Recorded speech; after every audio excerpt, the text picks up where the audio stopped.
Hello আমার ছোট্ট বন্ধুরা, আমি অনেক দিন পরে তোমাদের কাছে চলে এসেছি। আজকে আমি তোমাদের ক্লাস 3 পড়াবো। পাতাবাহার বইটা তোমরা সবাই বার করো এবং আমি চলো তোমাদের আজকে কি পড়াচ্ছি, দেশের মাটি পড়াবো।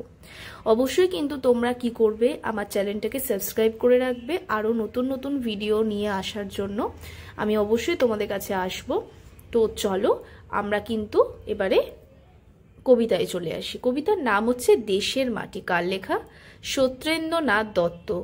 তোমাদের সবসময় বলি কবির নাম ভীষণ ভালোভাবে পড়ে রাখবে, এগুলো কিন্তু শর্ট কোশ্চেনে আসে। চলো। মধুর চেয়েও আছে মধুর, সে এই আমার দেশের মাটি, আমার দেশের পথের ধুলা, খাঁটি সোনার চাইতে খাঁটি। বলছে দেশের মাটি বলতে অর্থাৎ কবি বোঝাচ্ছেন যে আমাদের যে দেশের মাটি সেটা কি বলছে, মধুর চেয়েও আছে মধুর, অর্থাৎ মধুরের মধুর মতো মিষ্টি। সে এই আমার দেশের মাটি, আমার দেশের পথের ধুলা, খাঁটি সোনা চাইতে খাঁটি। অর্থাৎ এখানে কবি পথের ধুলোকে কিসের সাথে তুলনা করেছে? খাঁটি সোনার সাথে।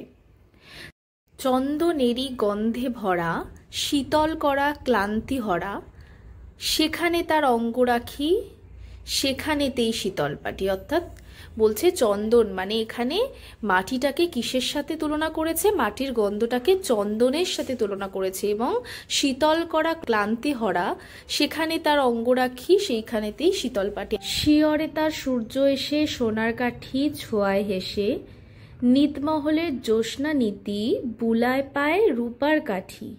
নাগের বাঘের পাহাড়াতে হচ্ছে বদল দিনে রাতে, পাহাড় তারে আড়াল করে সাগর সে তার ধোয়ায় পাটি।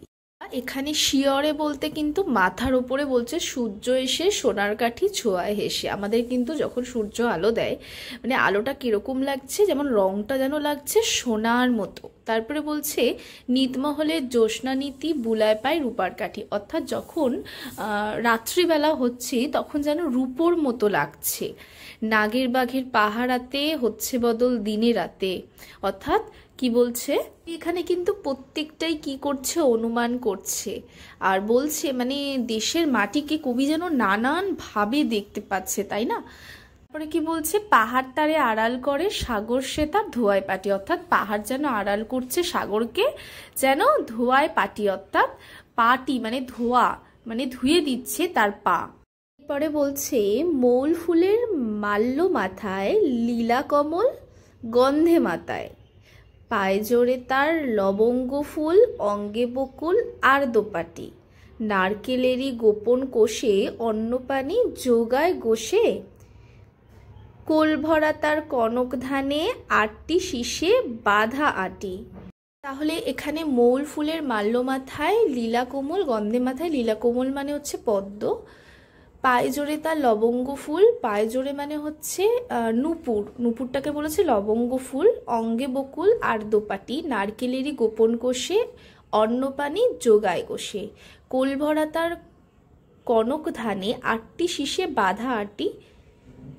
সেজে গো নীল পদ্ম আখি, সেই তোরে নীল কণ্ঠ পাখি, মুক্তি সুখের বার্তা আনে, ঘুচায় প্রাণের কান্নাকাটি। অর্থাৎ বলছে সেই নীলকণ্ঠ, বলছে যে নীলকণ্ঠ পাখি কি আনছে? মুক্তি সুখের বার্তা আনছে এবং ঘুচায় প্রাণের কান্নাকাটি। অর্থাৎ দেশের মাটিকে কবি দেখতেই পাচ্ছ, কখনো নীলকণ্ঠ পাখি, কখনো মৌল ফুল, কখনো নূপুর, কখনো নানান রকম লবঙ্গ ফুল, দোপাটি। এছাড়া কখনো কখনো তিনি বলছেন যে এই দেশের মাটি কি আনছে বার্তা, আনছে ঘুচায় প্রাণের কান্নাকাটি। অর্থাৎ সেই বার্তা নিয়ে আসছে যেখান থেকে যেন তার মনে হচ্ছে কখনো সে সূর্য, কখনো সে চন্দ্র।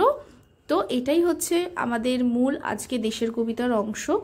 তো তোমরা ভালো করে পড়ো এবং এখান থেকে যদি কোনো প্রশ্ন থেকে থাকে আমাকে অবশ্যই কমেন্ট করে জানিও।